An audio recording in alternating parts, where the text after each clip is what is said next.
tender a ingresar y que con eso se genere aprendizaje, lo cual es inexacto. También tienen que ir realizando resúmenes, mapas conceptuales a lo largo de la semana de toda la lectura que vayan a poder generar. Comencemos con el derecho civil. ¿Qué es el derecho civil? El derecho civil viene a constituir un conjunto de principios, categorías, normas que regulan a la persona en todos sus estatus, que también tiene por objeto el derecho civil establecer las relaciones jurídicas que gravitan en torno a los derechos reales, al derecho sucesorio, a la teoría general de las obligaciones del negocio jurídico y los contratos civiles en particular. Observamos que el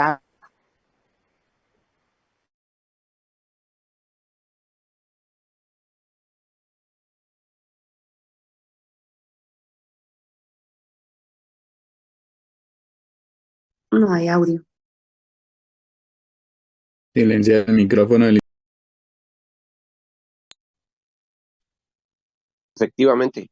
Voy a repetir.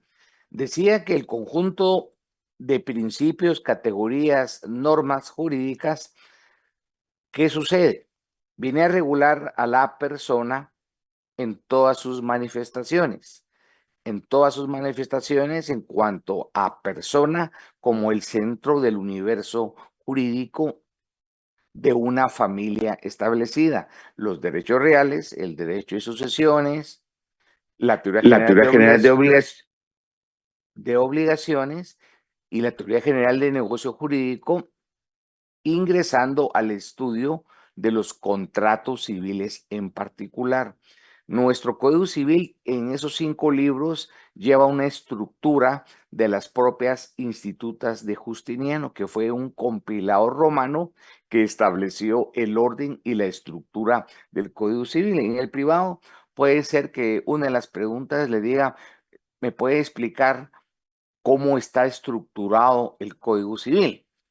Es decir, cuánto libro lo integra y tienen que señalar con mucha precisión el título de cada libro bajo un epígrafe completo.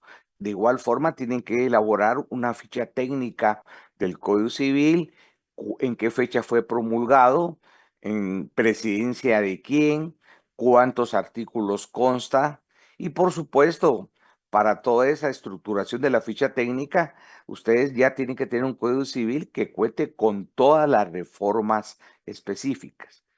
Y por supuesto, lo vuelvo a repetir, tienen que tener al lado el estudio de la Constitución, de su ley judicial y su exposición de motivos.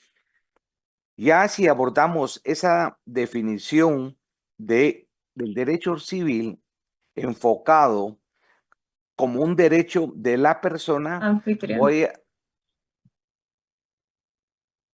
Eduardo, ¿será posible que pudiéramos desconectar, por favor, los micrófonos? Ya Bueno, están todos desconectados, licenciado. gracias, que ahorita ingresaron nuevamente. Bueno, sigamos. Gracias, Eduardo. La Constitución Política de la República, promulgada en 1985, ¿qué establece? ¿Por qué es importante señalar las fechas de las leyes? Porque cuando hay conflictos de las leyes en el tiempo y en el espacio, es importante que cuando hay una antinomia, acudamos nosotros a ciertos procesos hermenéuticos o de interpretación. Y en ese sentido, vamos a aplicar varios principios para interpretar y solucionar una antinomia. El primero es el principio de jerarquía normativa, el principio de supremacía constitucional, regulado en los artículos 44, 175 y 204 de la Constitución, pero hay otros principios también que establece la ley judicial, un principio histórico, un principio sistemático, que son los principios generales de derecho, y uno de ellos también viene a establecer que una ley posterior deroga una ley anterior. En ese sentido, cuando hablamos de la Constitución, no solo es de mayor jerarquía, no, que es una norma que fue promulgada en 1985, posterior a una norma infraconstitucional como es el Código Civil, que fue promulgado en 1963. ¿Qué establece la Constitución en cuanto a entender el derecho civil como derecho de la persona? Establece que la primacía de la persona humana es como sujeto y fin del orden social.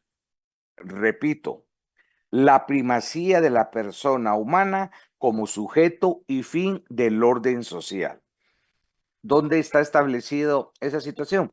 En el preámbulo del texto constitucional, que es donde inspira al constituyente cuáles son las líneas filosóficas para promulgar el texto fundamental.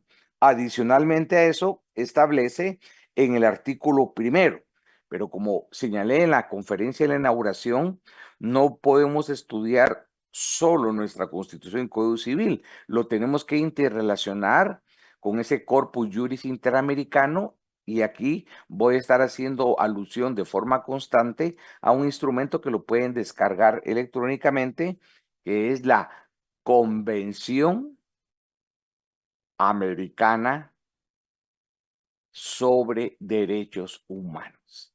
Siempre en mi análisis voy a estar mencionando, entonces, primer recomendación, descarguen electrónicamente esa convención y debe ser ya parte de los instrumentos internacionales ratificados por Guatemala en materia de derechos humanos, que van a tener como un parangón, una comparación de análisis. Eso es importante. Por lo tanto, el derecho civil no solo aparece centrado en torno al concepto de persona, sino también va vinculado a la finalidad de la protección y servicio a la persona. Por esto que tenemos que entender nosotros que todo el sistema jurídico gravita en torno, alrededor de la protección de la persona, que viene a constituir el sujeto y fin del orden social. Estamos hablando en perspectiva civil. En perspectiva penal, también los bienes jurídicos tutelados van a proteger a ese fin supremo del sistema jurídico llamado persona. A eso obedece que algunos autores le llamen también al derecho civil como el derecho de la persona. Si estudiamos toda nuestra vida, desde el momento de la concepción ya está regulando estas relaciones el derecho civil. Al nacimiento, por supuesto, en su desarrollo como niño, niña o adolescente, y hay una regulación de una ley PINA. Ya, primera recomendación. Segunda idea, la ley de protección de la niñez y adolescencia, ley PINA, es otra ley que tienen que descargar. Ya voy señalando dos: Convención Americana sobre Derechos Humanos y la Ley de Protección sobre la Niñez y Adolescencia, la Ley PINA. Esa tiene que ver con el libro primero. Regula una materia donde nosotros en ese vocabulario, el examen técnico profesional, ya no vamos a mencionar el término menor de edad, como lo hace el Código Civil. Aquí estoy haciendo yo un estudio científico vinculándonos a las nuevas corrientes. Y esta ley PINA, ¿dónde se inspira? Se inspira en una convención de los derechos del niño. Tercer instrumento que tienen que descargar. Convención de los Derechos del Niño, que es una convención de Naciones Unidas. Y si ustedes me preguntan por qué lo estoy ya requiriendo, porque estamos hoy tenemos por objetivo terminar el estudio del libro primero. Y ahí se abarca la situación, de tal suerte que en su vocabulario jurídico ustedes ya no van a mencionar el menor de edad. Van a atender a un criterio etario para establecer niño, niña o adolescente. Y el criterio etario es porque la ley PINA establece cuándo hablamos de niño y cuándo se debe abordar el concepto adolescente. Es el criterio de la edad. Y estos instrumentos internacionales que estoy haciendo alusión no están en los programas ni se les ha enseñado en Derecho Civil 1. Pero no solo es útil para prepararse el examen técnico profesional, no que cuando ustedes ejerzan la profesión, ya tienen una formación más integral y actualizada. Todo esto, ¿qué viene a establecer? Que el artículo primero del Código Civil ya está superado esa teoría de la viabilidad al contrastarlo, compararlo, examinarlo con el artículo 3 constitucional, donde regula la teoría de la concepción.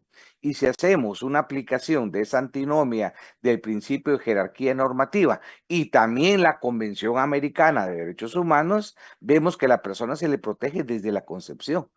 Y no solo desde la perspectiva constitucional, también en el ámbito del derecho penal y hay bienes jurídicos tutelados. De ahí que existan los delitos que ustedes han estudiado en materia de aborto cuando no es terapéutico. ¿Cuál es el plan que sigue nuestro Código Civil?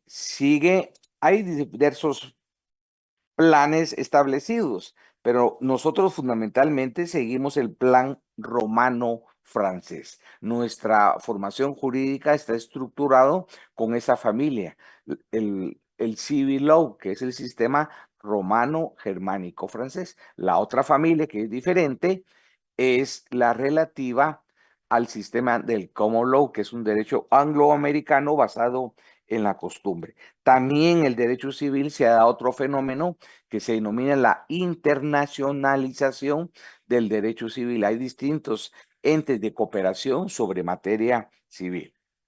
Ya explicada la definición de qué es derecho civil, es de ineludible consideración señalar un fenómeno que no se nos ha explicado a lo largo de la carrera, que se llama codificación. La codificación, y quienes tengan el libro que obsequié, lo pueden ver en la página 53, establece qué es el concepto de codificación. Y cuando hablo de codificación, no solo me refiero al Código Civil, a todos los códigos, Código Penal, Código de Trabajo, etcétera. Este fenómeno es sistematizar, ordenar, integrar, regular un conjunto de principios, valores y normas de una materia del derecho específica a través de una uniformidad.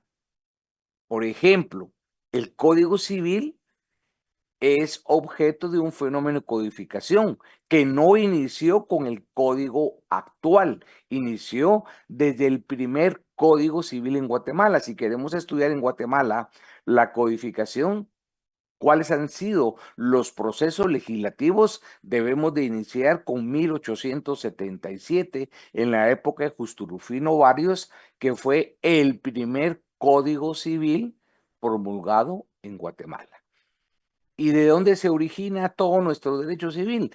Del derecho romano, del jus comuni. No existía la clasificación de derecho público y derecho privado, y esa clasificación se establece desde el propio derecho romano a través de establecer las categorías propias del jus comuni. Y posteriormente se dieron una cantidad de movimientos filosóficos racionalistas para llegar a la codificación. ¿Qué significa codificación? Le voy a dar lectura a lo que escribí en relación a la codificación. Es todo intento de racionalización del mundo jurídico en cuanto a lo normativo. Es racional este proceso, como dice Díez Picasso, ¿por qué? Porque es hija legítima la codificación de qué? Del racionalismo y del culto a la diosa razón. Erigido, ¿dónde? Originado, ¿dónde? En un movimiento de la Revolución Francesa. Es en 1804 donde se promulga el Código Civil francés, que ha servido de gran influencia para muchos códigos de América Latina, códigos de Europa continental y en particular el nuestro. El nuestro tiene una impronta, una influencia muy específica del Código Civil francés. Si nosotros queremos hacer un estudio comparado, empezamos a establecer esa relación con qué? con el tema del Código Civil francés. Entonces, la codificación, ¿cómo se concreta, cómo se materializa? A través de un código, de un sistema de reglas. Y cuando estoy hablando de codificación, lo repito por segunda vez. No me estoy refiriendo a ese fenómeno de codificación solo al Código Civil. Estoy aludiendo a todos los fenómenos de codificación que ustedes se los tienen que haber explicado en teoría general del derecho. Por eso es que mi recomendación fue que en esta semana se dedicaran a estudiar toda la teoría general del derecho, la introducción al derecho 1 y 2, para estar imbuidos con el concepto de codificación, que no es un concepto moderno, y es un concepto histórico que tenemos que entender, que es la codificación. No es un concepto que esté extrayendo yo de las nuevas coordenadas o tesis contemporáneas del derecho. No, eso es tan antiguo como el derecho romano. Volviendo al tema de la codificación, establecemos que, por ejemplo, nuestro código, ¿qué representa? En la estructuración de los 5 libros, reglas orgánicamente subordinadas. Subordinadas en este caso, ¿a qué? Al texto constitucional, subordinadas a la Convención Americana de Derechos Humanos. Cualquier norma del Código Civil que contradiga, que inobserve, que vulnere esos textos fundamentales, son nulas de pleno derecho, carecen de ese valor y eficacia. Pero todas estas normas inorgánicas del Código Civil, ¿cómo están establecidas? ¿Cómo están organizadas? Están organizadas a través de institutos: libro primero de la persona, libro segundo de los bienes de la propiedad y demás derechos reales, libro tercero del derecho sucesorio, testamentario, intestado, libro 4, registro de la propiedad, libro quinto dividido en 2 partes, teoría general, primera parte de las obligaciones y negocio jurídico, y segunda parte del libro quinto relativo a los contratos civiles en particular. Y cada temática de estos institutos, de estas figuras, hay una serie de subtemas que hay que desarrollar y estudiar. ¿Qué estoy haciendo en este momento? Pasar de una forma muy rápida una visión general lenta de todos los institutos que forman parte del derecho civil. ¿Esto qué nos obliga a afirmar contundentemente? Que no basta con definir qué es derecho civil, no basta con entender cuál es el sistema de codificación. ¿Por qué?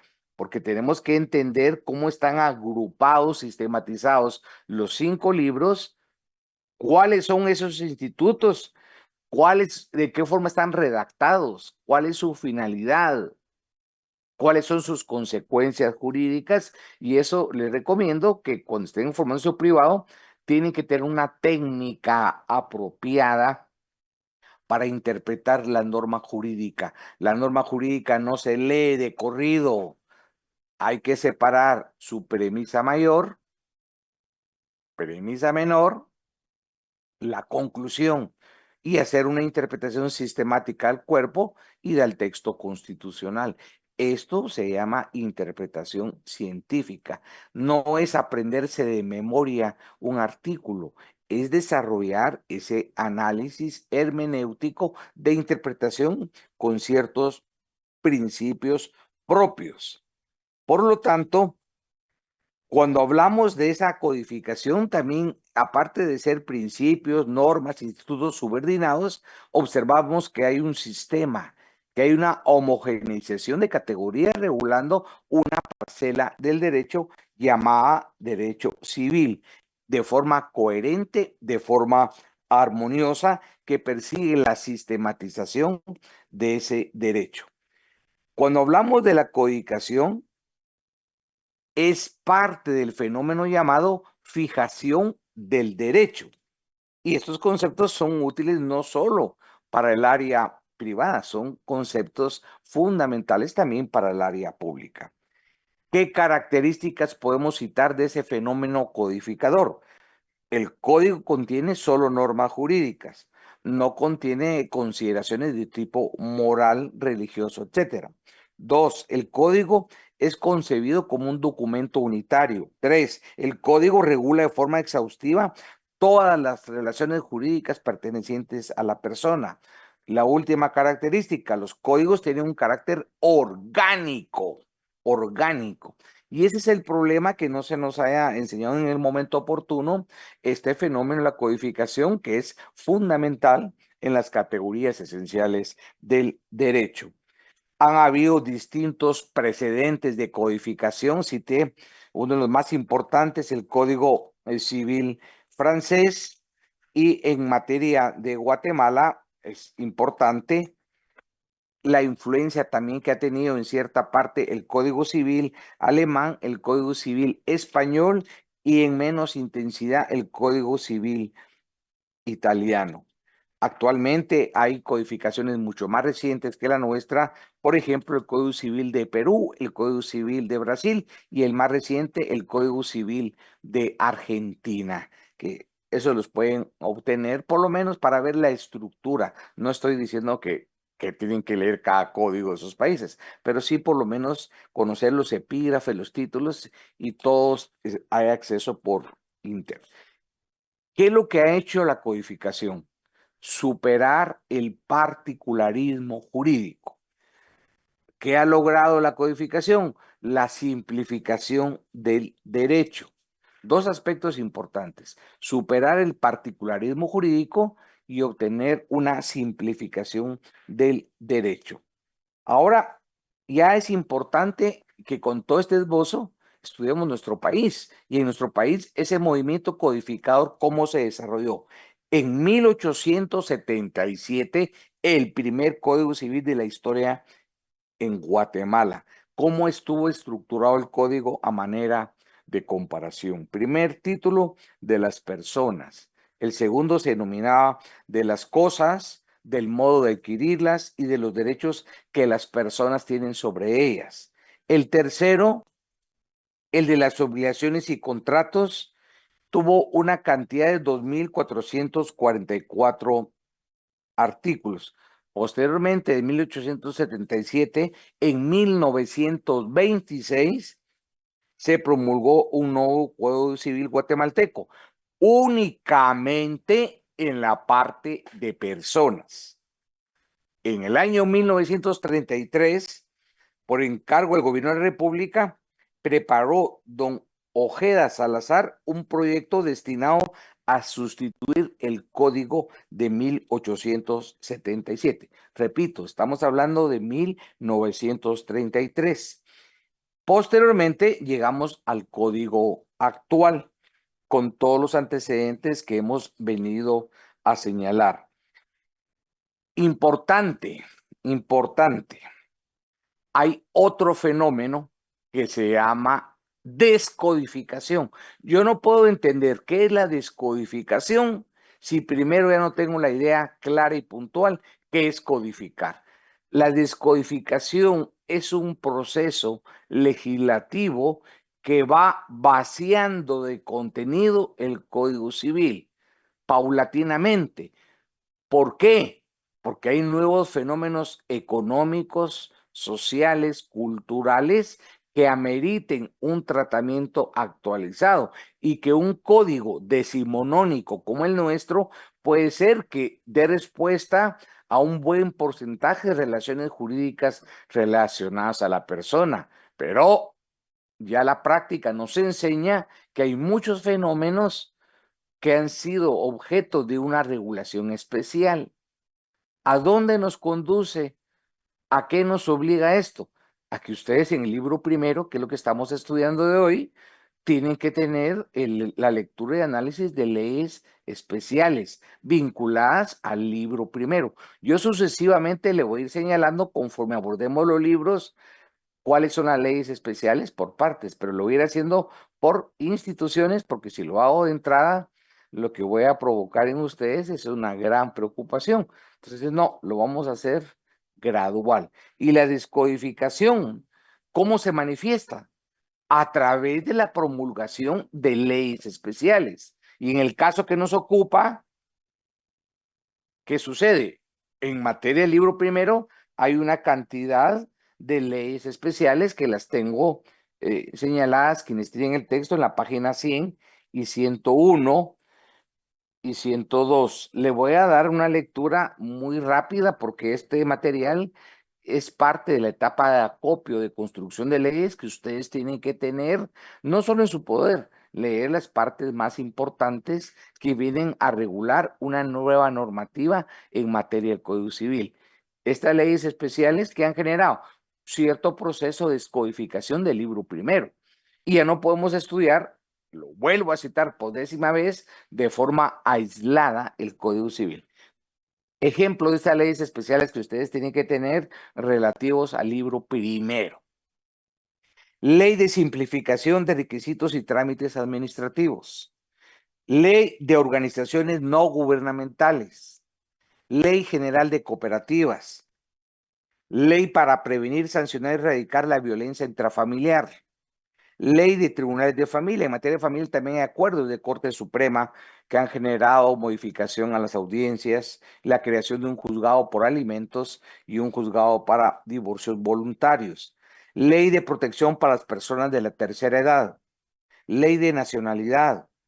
Ley de Registro Nacional de Personas. En la parte del libro primero, registro civil, fue modificado y hay una ley especial que es la ley del RENAP. Ley de Protección Integral de la Niñez y Adolescencia, la ley PINA. Ley de Titulación Supletoria, aunque también esa nos va a servir para el libro segundo. Ley de Parcelamientos Urbanos, también nos sirve para el libro segundo. Ley de Minería, igual para el libro segundo. Y aquí citaba algo yo en este momento que escribí el libro. Ley de Impuesto de Herencia, Legados y Donaciones. Y lo que les expresé en la presentación del curso el sábado anterior, lo vuelvo a repetir, el decreto 6/2026 derogó la ley de herencia, legados y donaciones y tiene una modificación también al artículo 484 del Código Civil. Por lo tanto, hoy ya no existe la ley de herencia, legados y donaciones. En los programas que ustedes estudiaron, obviamente va a aparecer. Aquí viene la etapa de actualización, de estar constantemente informado de todas las nuevas leyes que se promulguen. Esta es la más reciente y tiene trascendencia en la formación de su privado. Ley contra el lavado de dinero y otros activos, ley de propiedad industrial, que también nos va a servir para el libro segundo, ley de derechos de autor y derechos conexos, también para el libro segundo, ley de propiedad industrial, ley de rectificación de mediciones de áreas físicas de propiedad y de inmuebles, también para el libro segundo, ley reguladora de procedimiento de localización y de membración de derechos sobre inmuebles proindivisos, decreto 125-83, ley reguladora de áreas de reservas territoriales del Estado de Guatemala, ley de pesca, ley de áreas protegidas, ley general de electricidad, que también van a ser útiles para el libro segundo, y es mejor que desde ya la tengan, ley de contrataciones del Estado, ley de inmovilización voluntaria de bienes registrados, también para el libro segundo, y mejor que se los diga desde ya, porque esta semana debe ser objeto de análisis, ley de la Junta Monetaria, ley para la disposición de órganos y tejidos humanos, está vinculado con la persona, el libro primero. Ley de protección al consumidor y usuario, nos va a servir para el tema de los contratos y obligaciones. Ley de registro de información catastral, ley de RIC, útil para el libro segundo cuando vamos a estudiar la titulación especial en materia catastral. Ley de fondo de tierras, aunque es una institución que ya es poco funcional, todavía está en proceso de liquidación.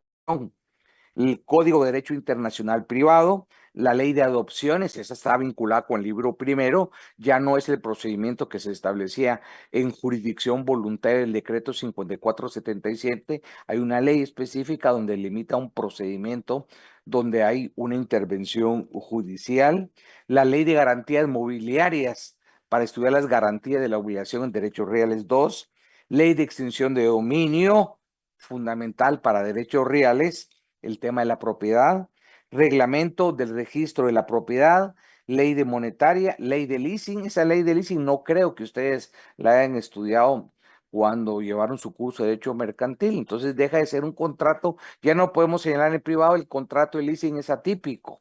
No, hoy tiene una tipicidad social y tiene una tipicidad jurídica porque se promulgó una ley especial. Código de Migración, ley de parcelamientos urbanos, que también nos va a servir para Derecho Civil 2, Código Municipal, Ley Reguladora de Tramitación Notarial de Asuntos de Jurisdicción Voluntaria, Decreto 54-77, la Ley de Expropiación también para Libro Segundo y Ley General de Cooperativas. ¿Qué significa esto? Que la relación del Código Civil con estas leyes especiales exige que el profesor de Derecho Civil no asista únicamente a impartir clases acompañado del código.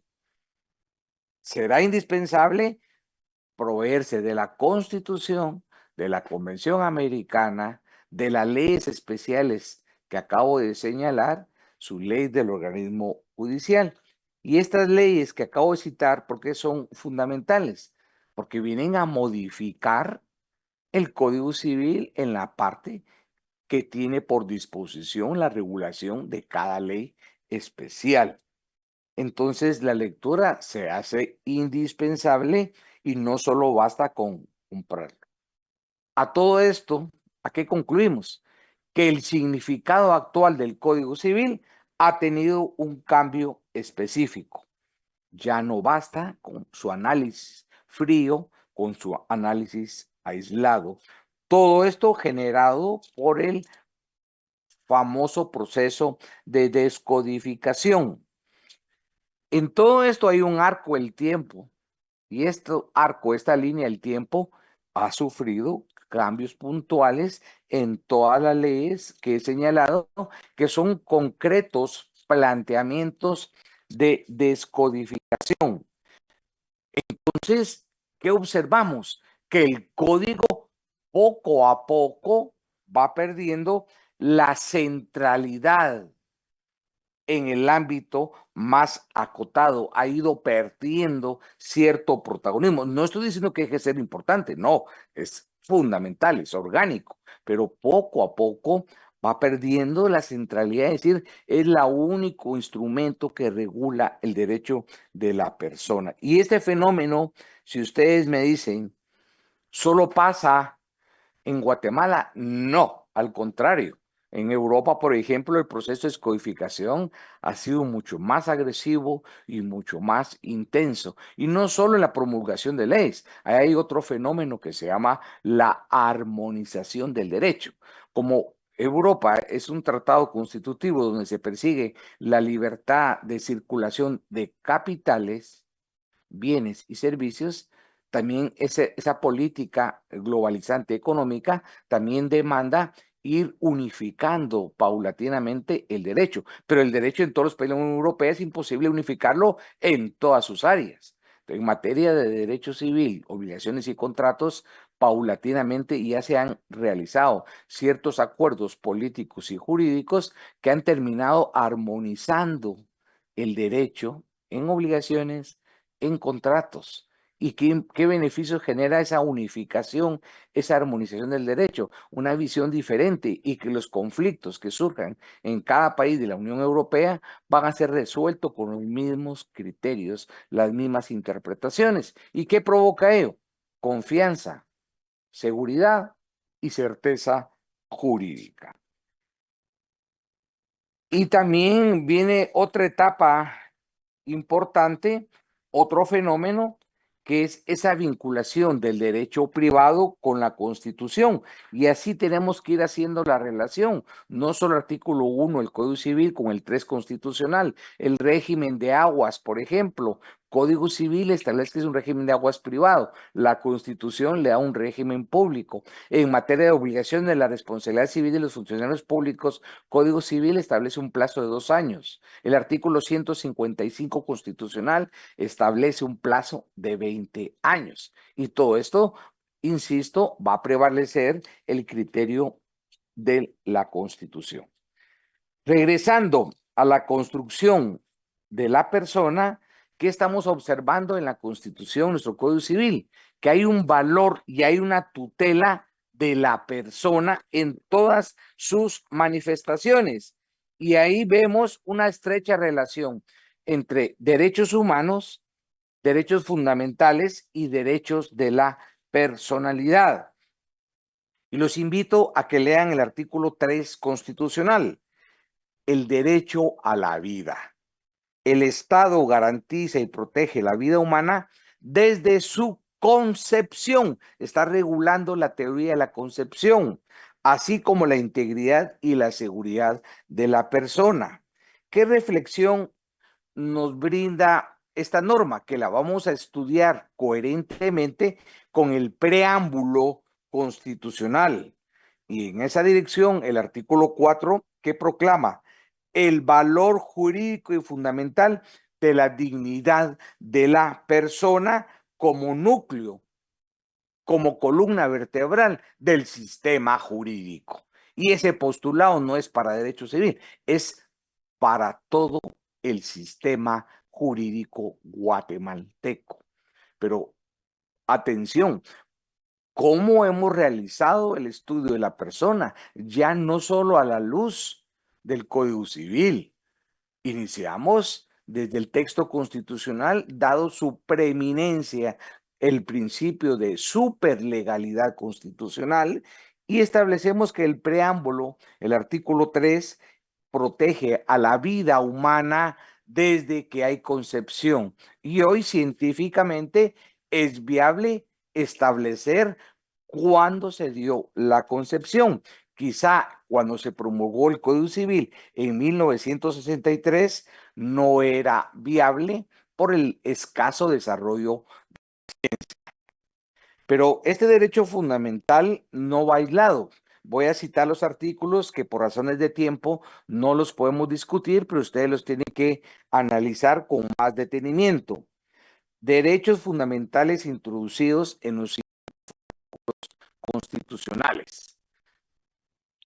Artículo 3, 4, 5, 23, 24, 26, 28, 29, 30, 33, 34, 35, 39, 47, 71 constitucionales.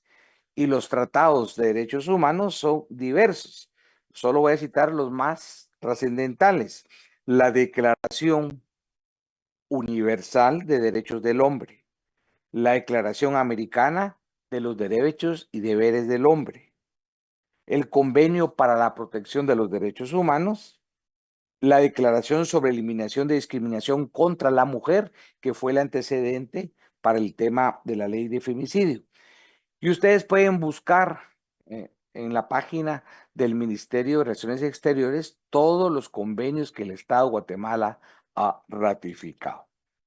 En función de todo esto que hemos venido explicando, ya estamos en capacidad de definir un concepto de persona. Y persona viene a constituir aquel sujeto de derechos que tiene una protección desde el momento de su concepción a través de la regulación de sus derechos fundamentales en la Constitución. El derecho a la vida, el derecho a la dignidad, el derecho a la personalidad y el ejercicio de determinados derechos humanos que se enmarcan en un concepto de libertad, la libertad de acción, la libertad de pensamiento.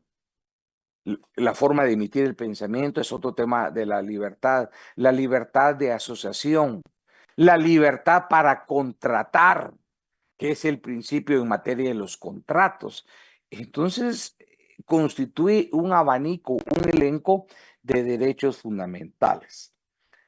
Sentado lo anterior, entramos a otro concepto: personalidad jurídica, que no la vamos a confundir con personería. La personería va vinculada a un término que ustedes deben tener claro, es la representación. Y lo voy a explicar en unos minutos cuando señale qué es una persona individual y una persona jurídica. La personalidad del maestro Roca Trías la define de esta forma: es el complejo de derechos que el ordenamiento reconoce al hombre por el hecho de serlo. En sustancia, personalidad significa titularidad de derechos fundamentales, lo que implica una concepción unitaria y deja de lado el tradicional tratamiento civilista. Por lo tanto, ¿Qué es la personalidad? Es un concepto previo que determina la posibilidad de adquirir derechos, obligaciones y titularidades. Un concepto previo que va a edificar todo el sistema y un valor jurídico fundamental del ordenamiento jurídico. Por tanto, la personalidad se establece como una serie de derechos innatos, derivados de la propia naturaleza de la persona, entre los que se encuentra ser posible titular de derechos y obligaciones civiles. Características de la personalidad. La personalidad es una condición de la persona, se trata de una cualidad abstracta, es una condición previa para la adquisición de derechos, no es graduable, está sustraída al ámbito de la autonomía de la voluntad. ¿Qué significa? Que no se puede negociar sobre la cualidad de una persona, ni transferirla, ni renunciar. Por lo tanto, hay diversas teorías de la personalidad que ya expliqué que están reguladas en el artículo 1 del Código Civil. Y la que prevalece es la teoría de la concepción por las razones ampliamente desarrolladas y el principio del artículo 3 constitucional y el preámbulo que prevalece sobre la concepción de la viabilidad del Código Civil. En el Código Civil establece esa teoría que ha sido superada incluso también porque la propia Corte Interamericana de Derechos Humanos ha considerado la teoría. Cuando discutió el tema de la fecundación, se está estableciendo que a partir de la nueva célula concibe a la persona desde la concepción, y hay una interesante sentencia donde da una explicación y a través de criterios científicos emitidos por los peritos. En ese sentido, ha sido superada la teoría del nacimiento, la teoría de la viabilidad que regula el Código Civil. ¿Cómo se protege a la persona en sus derechos? La persona se protege a través de ese valor fundamental llamado que es la dignidad de la persona y sus consecuencias en el mundo jurídico. No solo son protegidas en el ámbito del derecho constitucional, también en el Código Civil, pero procesalmente, si ustedes me dicen, ¿cómo se protegen esos derechos constitucionales? Pues para eso la Constitución establece garantías constitucionales, que cada garantía constitucional tiene un ámbito de protección de la persona. Me explico de mejor forma. Primer garantía, el amparo. ¿Qué es el amparo? Es una acción constitucional que se plantea ante un tribunal de amparo cuando como persona he sido objeto de un agravio de trascendencia constitucional provocada por una autoridad denunciada, una autoridad reclamada. Entonces, de conformidad con el artículo 265 constitucional, no hay ámbito que no sea susceptible de amparo. Pregunto, ¿qué es lo que protege el amparo? ¿Contra qué está destinado a combatir? La arbitrariedad. Y ahí ustedes tienen que también tener su ley de amparo, exhibición personal y constitucionalidad. Deben tener el acuerdo 1/2013 de la Corte de Constitucionalidad, autoacordado 1/2013 de la Corte de Constitucionalidad. Esos tres instrumentos les van a servir para su área privada y para su área pública. Lo voy a repetir por su importancia. Ley de amparo, exhibición personal y constitucionalidad. Acuerdo 1/2013 de la Corte de Constitucionalidad y autoacordado 1/2013 de la Corte de Constitucionalidad. No van a confundir solo porque tienen el mismo número, son naturalezas diferentes, regulaciones diversas. Entonces, volviendo al tema del amparo, lo que protege es contra los actos arbitrarios. ¿De dónde se extrae eso? De los considerandos de la ley de amparo. El amparo está destinado a proteger a la persona contra actos arbitrarios, contra actos ilegales que provoquen un agravio, una violación a mis derechos constitucionales. Y para eso está el tema del amparo, que hay presupuestos que ustedes los van a estudiar en su área pública, hay condiciones para poder ejercer el amparo. Segunda garantía constitucional, la exhibición personal. La exhibición personal, ¿cuándo procede? Es competencia de la Corte Suprema de Justicia. ¿Cuándo procede? Cuando una persona se ve restringida en su libertad, se ve amenazada o es sujeta a tratos crueles o inhumanos. Y por eso es que la exhibición está desprovista de formalismos, a diferencia del amparo. Entonces aquí lo que se protege, el amparo contra la arbitrariedad, exhibición, la libertad. Y nos queda una tercera garantía constitucional que se llama la inconstitucionalidad, sea una inconstitucionalidad general o en caso concreto, ¿qué es lo que hace prevalecer? ¿Cuál es su ratio, su objetivo? Proteger el principio y hacerlo efectivo de supremacía constitucional. Y al hacer válido el principio de supremacía constitucional, estamos protegiendo a la persona en todos sus derechos. Y a eso se refiere que también he mencionado algunos principios, pero no señalé el principio de igualdad y la prohibición de las discriminaciones. Todo esto se llaman derechos fundamentales, que son los derechos humanos positivizados contenidos en la Constitución. También hemos observado en el tema de la persona que hay avances en la medicina y en la biotecnología que tienen que generar nuevos planteamientos. Por ejemplo, la filiación in vitro no está regulada en Guatemala y se hace necesario porque de hace muchos años ya está en un proceso de desarrollo y hay casos prácticos donde hay que formular ciertas políticas, especialmente en cuanto al procedimiento de obtención y los bancos de semen. Ese sentido, que estamos hablando de la persona en todos esos derechos que establece la Constitución y el Código Civil, también tiene que hacerse alusión al derecho a esa seguridad personal, a esa libertad de locomoción con el respeto a sus garantías constitucionales. ¿Qué es lo que sucede en un estado de sitio, un estado previo que estamos sucediendo?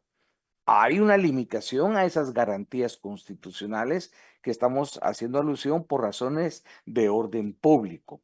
También es importante que cuando hablé del derecho de la dignidad de la persona, también está la protección al derecho al honor, a la esfera íntima de la persona y a su propia imagen.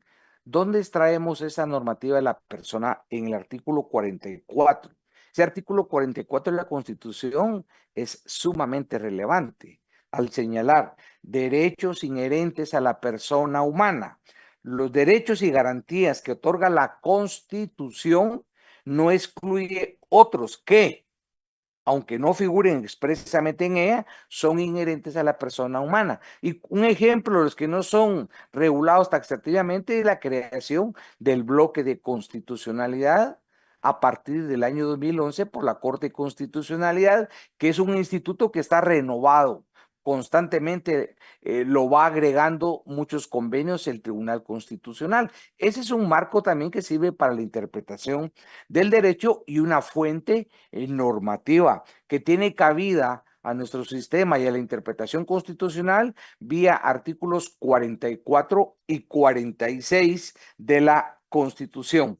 Así que el derecho al honor y la dignidad son derechos fundamentales que van vinculados al derecho a la propia imagen. Igual el secreto de las comunicaciones, la libertad de residencia y desplazamiento, el derecho a matrimonio, es parte del Código Civil en su libro primero.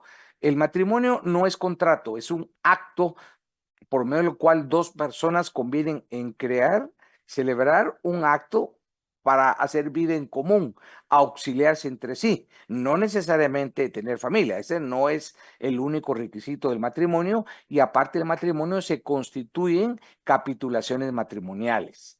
Lo que vamos a tener cuidado es conocer cada régimen económico, pero no vamos a confundir nosotros el tema de matrimonio con la unión de hecho, menos con la unión libre. La unión libre es sencillamente convivir, pero no es una unión de hecho. Para que la unión de hecho sea válida, tiene que ser declarada judicialmente a través del procedimiento que la ley establece. Y aquí estamos abarcando ya el concepto de familia. El concepto de familia es una nueva visión de la familia tradicional. Hoy hablamos de familias recompuestas. Hablamos también de familias monoparentales. Ya no es el único concepto tradicional de familia y eso requiere ciertos planteamientos y modificaciones en instituciones del derecho de familia.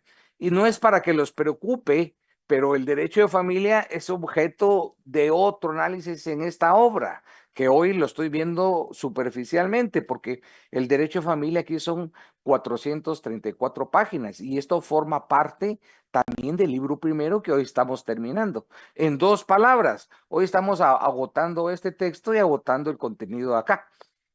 Es sumamente, no es intensivo, eso es demasiado extenso, entonces ustedes tienen que ir llevando esta secuencia y por razones de tiempo no puedo explicar todo este contenido, pero sí les voy a citar cuáles son las instituciones de familia que ustedes tienen que citar y estudiar también a la luz de la Constitución, qué es familia, sus antecedentes, sus caracteres, distintas clases de familia, cómo está regulada la familia en el sistema jurídico. Y también hay 11 leyes especiales en materia de familia, que son parte de las que dicté anteriormente. Tienen que establecer qué es parentesco. El parentesco, una definición, tienen que elaborar un cuadro gráfico de su clasificación y les recomiendo un mapa conceptual donde ustedes hagan un ejercicio para sistematizar y computar el parentesco. ¿Cuáles son los grados? ¿Qué grados tienen ustedes con sus padres, con sus hermanos, con sus primos, con sus hijos? Tienen que hacer un cuadro sinóptico que no es que lo vamos a calificar. Si en el privado se les pregunta el sistema de cómputo, no lo van a poder exponer si ustedes previamente no elaboraron esa matriz, que es fundamental. Tienen que explicar qué es el derecho de familia, cómo se ha dividido. Hoy ya no es concebido como el derecho privado, es un derecho público por sus propias características y protección. ¿Qué caracteres presenta el derecho de familia?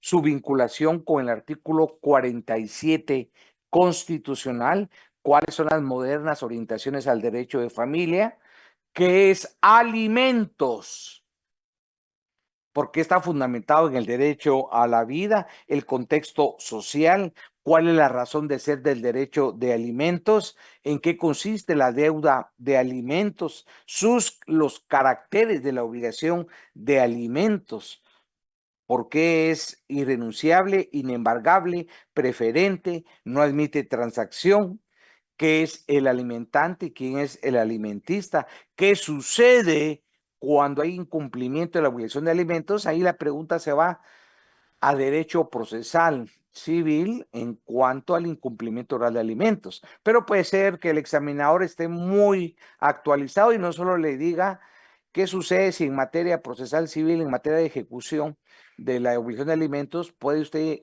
acudir según la ley de femicidio. La respuesta es sí, a invocar un derecho de violencia económica. Entonces ahí ya no hablamos de derecho procesal civil, hablamos de jurisdicción penal.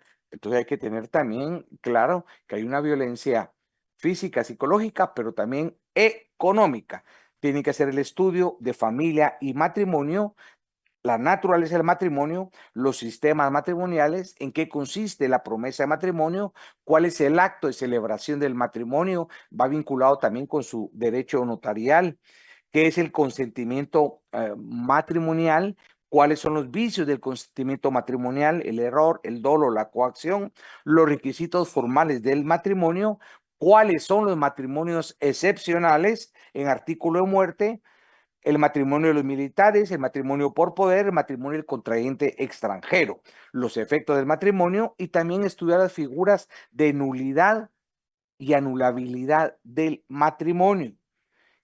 y llegamos a otra etapa, la separación y divorcio. Diferenciar cuándo hay separación, cuándo hay divorcio, cuáles son los efectos de la separación, cuáles son los efectos de la disolución y cuál es el trámite del divorcio según las reformas en materia procesal, especialmente cuando es un divorcio por mutuo consentimiento.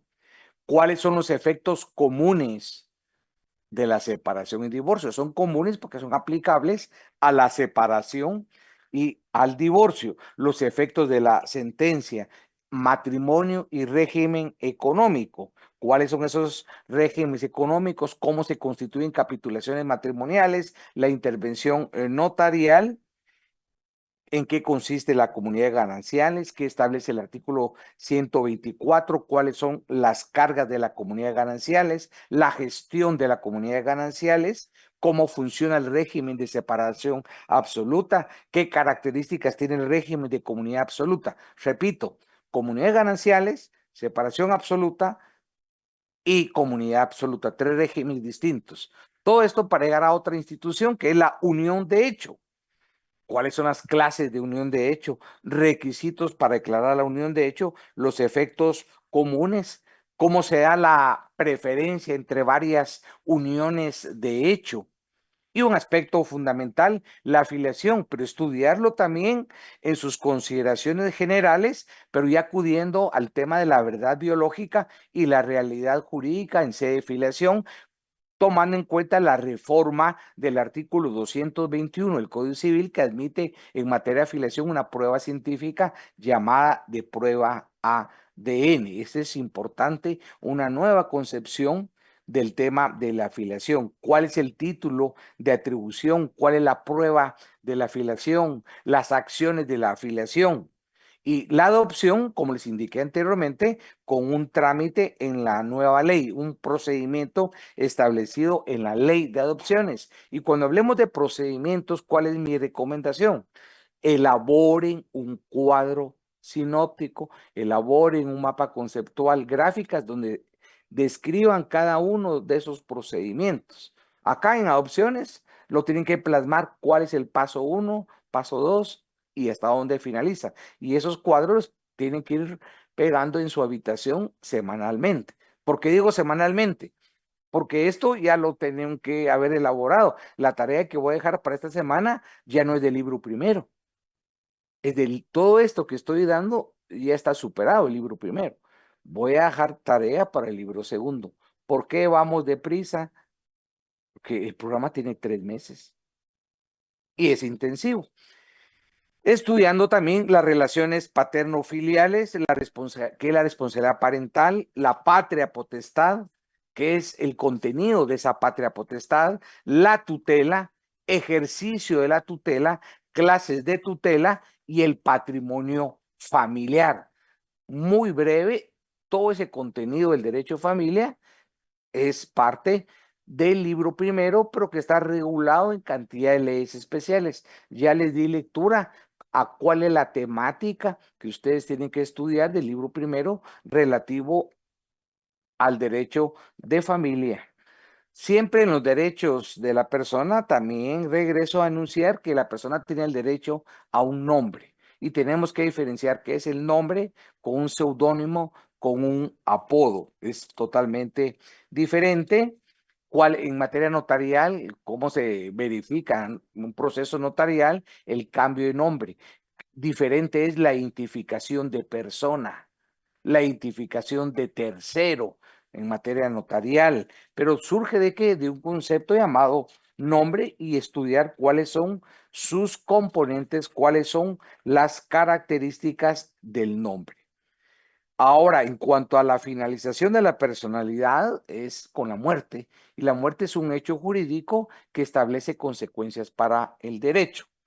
También es importante señalar cuando hablamos de partos dobles que estamos haciendo referencia en el artículo 2 del Código Civil. Estamos hablando de partos múltiples y la respuesta la da el artículo 2. Y aquí nuevamente vamos a la Constitución. El Código Civil establecía cierto nivel de discriminación para los hijos que mal se llamaban en otras teorías hijos entenados. Eso ya está proscrito por los derechos humanos, está prohibido por el derecho. Independientemente si el hijo es dentro de matrimonio o fuera de matrimonio, tiene la misma consideración y protección del derecho. De ahí que el artículo 50 de la Constitución determine: todos los hijos son iguales ante la ley y tienen los mismos derechos. Toda discriminación es punible. Ejemplo, en materia de derecho sucesorio, una vez hijo, tiene los mismos derechos que los hijos dentro y fuera de matrimonio. No podemos hacer diferenciación, menos discriminación alguno.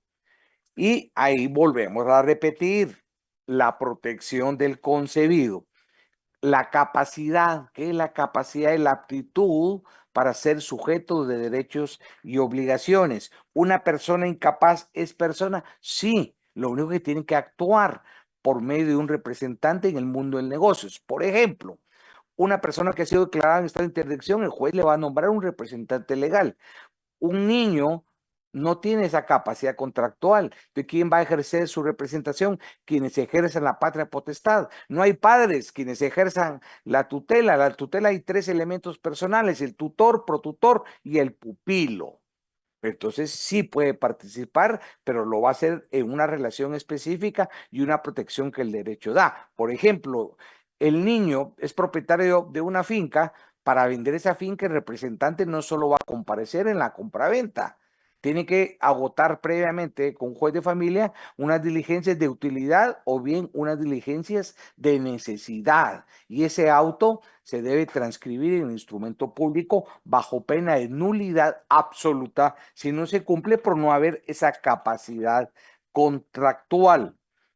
Y aquí vemos otra figura, el estado civil.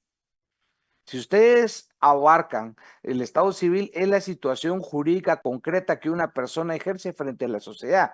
Si yo les pregunto el estado civil, estoy casi seguro que ustedes me van a decir: soy soltero, soy casado. Esa es una categoría del estado civil, pero no es la única. Soy, desde un estado familiar, soy soltero o casado.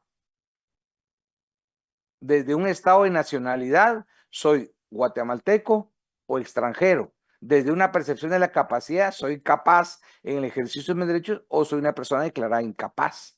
Entonces, si yo les preguntara a ustedes cuál es su estado civil, tendrían que decir soltero o casado, guatemalteco y capaces. A eso se refiere el enfoque del estado civil. Y la capacidad puede ser modificada, por supuesto. El Código Civil establece cuándo procesalmente se van a conocer ciertas causas para declarar el estado de interacción y tienen que ser probado. ¿Probado por qué? A través de un experto, de un psiquiatra. Esos estados transitorios mentales, cuáles son sus consecuencias, solo establecido a través de una prueba pericial emitida por un psiquiatra, y será el juez que haga la valoración para poder determinar. Y que esto no solo tiene incidencia en el derecho civil, también esta incapacidad tiene derecho porque es un eximente a la responsabilidad penal. El domicilio. ¿Qué es el domicilio? Es la circunscripción departamental donde una persona cumple sus obligaciones y ejerce sus derechos. ¿Es lo mismo que residencia? No. La residencia es la dirección catastral. ¿Es lo mismo que vecindad? No. La vecindad es la circunscripción municipal. Por ejemplo, si ustedes residen en la ciudad capital, no, un ejemplo mejor, en Villanueva, su domicilio es el departamento de Guatemala, su vecindad es en el municipio de Villanueva, su residencia es la dirección catastral que tengan registrado en la municipalidad. Esas son las diferencias entre las 3 figuras. Por lo tanto, el domicilio va a ser un lugar de residencia habitual de la persona, habitual en cuanto medio principal para la localización jurídica de la persona. El artículo 23 constitucional. ¿Y qué es lo que ustedes tienen que hacer en este ejercicio? Cuando lean el artículo del Código Civil que aborde el domicilio, le anotan una flecha y citan artículo 23. Cuando leyeron artículo 1, una flechita, artículo 3 constitucional. Tienen que ir haciendo la integración de sus lecturas con referencias para que pueda facilitarles la lectura. En ese sentido, si están leyendo el artículo 32 del Código Civil, una referencia, una flechita, y vinculan el 23 de la Constitución, que establece una protección hasta en materia de horarios y del derecho a la residencia. ¿Cuáles son las clases de domicilio? El domicilio voluntario o real, el domicilio legal o necesario, el domicilio contractual, el domicilio múltiple o alternativo y el domicilio circunstancial o accidental regulado en el artículo 35. El artículo múltiple está regulado en el artículo 34. El contractual, artículo 40 del Código Civil. El legal o necesario, 36 o 37 del Código Civil. Para terminar, la ausencia. Si se les pregunta en su examen técnico profesional, ¿qué es la ausencia? Es una persona que no está presente. Eso no es responder de una forma técnica, de una forma científica. ¿Qué dice el maestro de Castro? La ausencia es la situación interina de puesta en administración de los bienes de un desaparecido de cuya vida se duda para su mejor protección abierta por el auto judicial de declaración. En ese sentido, el artículo 42 del Código Civil establece que es ausente la persona que se halla fuera de la República. Primer requisito, fuera de la República, y tiene o ha tenido su domicilio en ella. Y también se va a considerar ausente para efectos legales la persona que ha desaparecido de su domicilio, pero su paradero se ignora. Por lo tanto, la existencia de la persona es incierta, pues la ausencia que implica falta de presencia en un lugar determinado. Y de esta norma, por eso la recomendación leer despacio y con una técnica adecuada a la norma. De esta norma importante se extraen dos características, dos clasificaciones. La primera, la ausencia simple o voluntaria, que es entendida según el artículo 42 como la ausencia propiamente dicha, es la ausencia estricta. Pero también de esta norma se establece otra ausencia, la calificada. Entonces, al margen de su artículo, ustedes pueden citar que hay dos clases de ausencia, la simple o voluntaria y la calificada. ¿Por qué se caracteriza la calificada? Por la circunstancia de peligro que se presenta al momento que falta la ausencia propiamente dicha. La ausencia es calificada porque exige el requisito sobre la duda de la existencia de la persona, lo que hace presumir la muerte, según lo dispuesto artículo 64. Y esto también recomiendo, no confundir la ausencia calificada con la muerte presunta. Tienen que leer el artículo 64 de una forma detenida y ponerle atención al plazo que establece relativo a esa muerte presunta y cuáles son los efectos jurídicos. También les recomiendo estudiar los distintos supuestos de esa ausencia, cómo funciona la declaración legal de la ausencia, cuáles son los requisitos, elaborar un cuadro sinóptico para el trámite del ausente, cómo se nombra al representante del ausente de conformidad con el artículo 50, cuáles son los efectos de la ausencia y el artículo 77 que vincula ausencia y matrimonio. Porque, ¿qué sucede si el cónyuge de la persona declarada muerta contrae nuevo matrimonio? Este será válido aunque el ausente viva, a no ser que los cónyuges o uno de ellos conociera la circunstancia de estar ausente. Esta pregunta se las pueden formular en privado. ¿Qué relación hacen? Y la vecindad civil, que ya la he explicado. Termino con la diferencia de la persona individual y la persona jurídica. La persona individual es la que hemos venido desarrollando, es aquel sujeto de derechos y obligaciones y que tiene asignado por el texto constitucional un conjunto de derechos humanos y que el derecho lo protege. Todos los derechos que hemos manifestado desde la concepción. Ahora bien, que la persona jurídica es un ente colectivo, abstracto, no lo podemos tocar, no lo podemos ver, que para funcionar en el mundo del derecho necesita un representante legal. Pero para tener un representante legal tenemos que agotar con un procedimiento para que nazca la vida jurídica, la persona jurídica y tenga un representante legal. La mayoría de personas jurídicas tienen que agotar un procedimiento. Voy a citar las excepciones. Hay personas jurídicas privadas y de orden público. El Estado no tiene que agotar un procedimiento para ser regulado como persona jurídica. El Estado ya tiene esa categorización. ¿Quién representa al Estado? El Procurador General de la Nación. ¿Y cómo acredita? Escuchen cómo voy integrando los términos. ¿Cómo acredita su personería? Con la certificación del nombramiento realizado por el presidente de la República. Y eso les va a servir en notariado. Comparece el representante de una sociedad mercantil que es una persona jurídica. Hubo que agotar, celebrar en instrumento público los requisitos de una sociedad, código de comercio, código de notariado, se cumplen con los impuestos, se inscribe en el registro mercantil, se le asigna un número correspondiente, posteriormente se inscribe el acta de representante legal, tiene 3 órganos para que lo represente: el órgano de soberanía, el de administración y el de fiscalización. Entonces, esa personería la ejerce el representante legal. Y al momento de suscribir un contrato, comparece el representante. Por eso que es una sociedad mercantil que el patrimonio es diferente al de los socios constituida. ¿Cuál es la responsabilidad de los socios? Depende de qué tipo de sociedad. Si es anónima, la responsabilidad es limitada al monto de sus aportaciones. Si es ilimitada, no. Otro ejemplo, una ONG.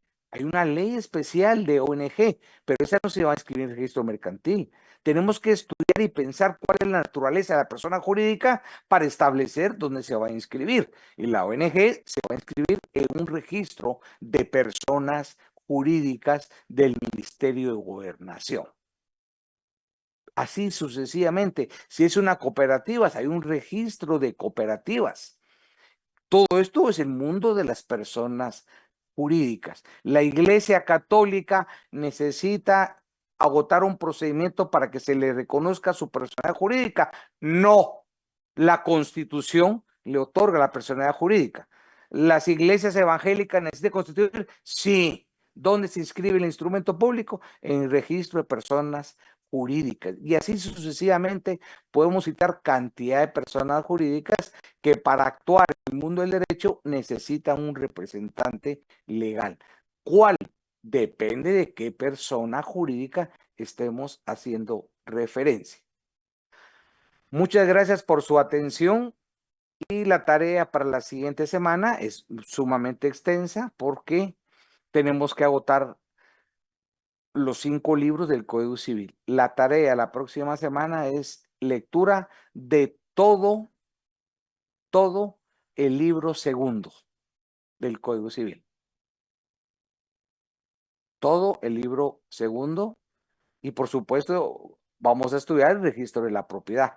Y repito, el título de este programa es intensivo. Y en la medida que si vamos dejando las tareas pendientes, vamos a tener falta de comprensión a lo que vengo explicando. La otra semana es muy ambicioso porque voy a explicar mi texto de derechos reales de 690 páginas en una sesión de clase, pero al estudiarla a ustedes les va a generar. Vamos a un ritmo intenso y de ustedes depende que nos acompañen con su trabajo.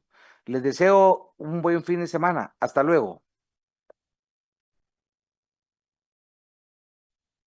Muchas